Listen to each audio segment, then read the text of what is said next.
আবনা ক্বালা ইয়া দাউদ লা তাখুযু বিলিয়াতি ওয়ালা বিরাসি, হে আমার মায়ের সন্তান, হে আমার মায়ের ছেলে, আমার আপন ভাই, লা তাখুযু বিলিয়াতি ওয়ালা বিরাসি, আপনি আমার দাড়ি চুল এবং মাথার চুল ধরে টানিয়ে না শোনে।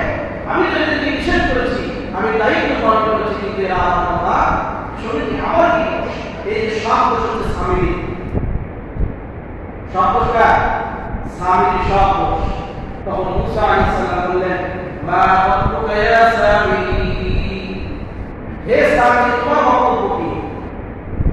এটা আমার ছোট ভাইকে বললেন, সব দোষ তোমার, তুমি কি করেছো, তোমার ভাষ্য কি, তোমার বক্তব্য কি?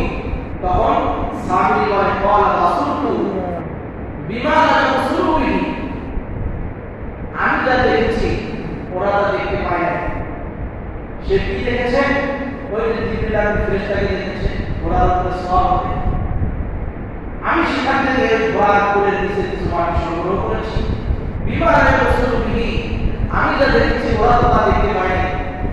আমি ওই ঘোড়া কিছু করে নিচে মাটি অলৌকিক শক্তি, আল্লাহ তাআলা প্রদত্ত শক্তি দেখেছি। সেখানে সাথে সাথে সবুজ ঘাস হয়ে যাচ্ছে। এই মাটির ভিতরে একটা পাওয়ার আমি লক্ষ্য করতেছিলাম। শয়তান আমাকে অস্ত্র দিচ্ছিল, আমি যেন মাটি সংগ্রহ করি।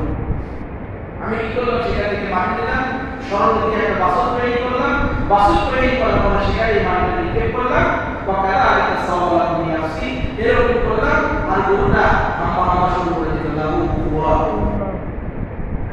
তখন থেকে বাসনটা শুরু হয়ে গেল।